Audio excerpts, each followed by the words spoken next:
Hello and welcome into another edition of Cooling Down on the Birds Broadcast Network. I'm your host, Sammy Miller, alongside your broadcasters, Ian Nicholas and Dylan Pescatore.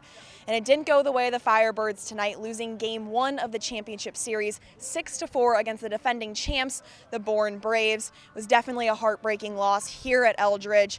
Dylan, the pitching wasn't the strongest tonight. What'd you see from Grayson and Everett? Yeah, it started with Grayson Carter, and he got some run support in the first inning, a solo home run by Fenwick Trimble, but then he gave it right back, and that was kind of the trend of his outing today. Got a lead, gave it right back, got another lead in the third inning. Jack Penny with an RBI double, Matt Hallback with an RBI single, but then Bourne came right back. 3 runs in that fourth inning. Carter didn't have his best stuff tonight. The fastball was on, but once Bourne got around to the second time around the order, they were smoking that fastball with good exit velocity. Vastine, Crota Grauer, etc. at the top of that order. Pitching was good at the end of the game. Everett Catlett came in 4 1/3, 1 hit, 1 run. He was great, but the starting pitching, which has been so great for the Firebirds for the first 4 games, was not a strength tonight.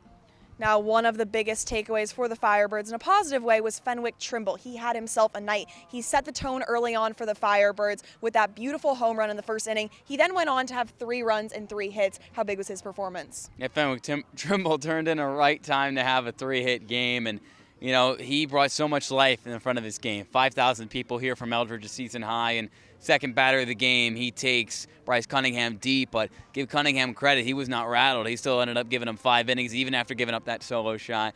And then the other 2 hits weren't, masterful hits. They were just chopped in the middle of the infield, and Trimble had really good speed. So overall, he has been excellent in these playoffs, whether it was the grand slam in Game 1 against YD or the home run here tonight. He helped Orleans early on. Ultimately, they couldn't add on to that early lead, and Trimble got on base late in the game, but they couldn't bring him home. So Fenwick Trimble did everything in his power. Wouldn't be surprised if he's batting second once again last night. Relatively new role for him at the top of the order, but so far he's looked pretty good in that role. Another weakness for the Firebirds tonight is stranding guys on bases. They stranded 6 players, which is very hard to do, especially when you're up against a very talented Bourne Braves team.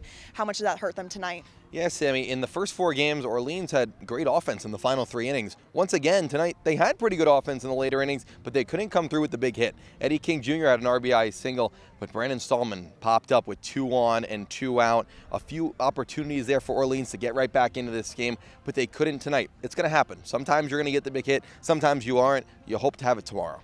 And after the game, the team went onto the mound, and Firebirds manager Kelly Nicholson said, hey, we want to win at home. Now they have a chance to win here at Eldridge Park. Of course, they wanted to get the win, but hey, it didn't happen. The Bourne Braves are a very strong team. So, Ian, what do they have to do tomorrow to try to get that win and then come back home at Eldridge Park? Well, the starting pitching needs to set the tone, right? Ivan Romero was great in his last start in Game 2 at Harwich for clincher to get out of the first round.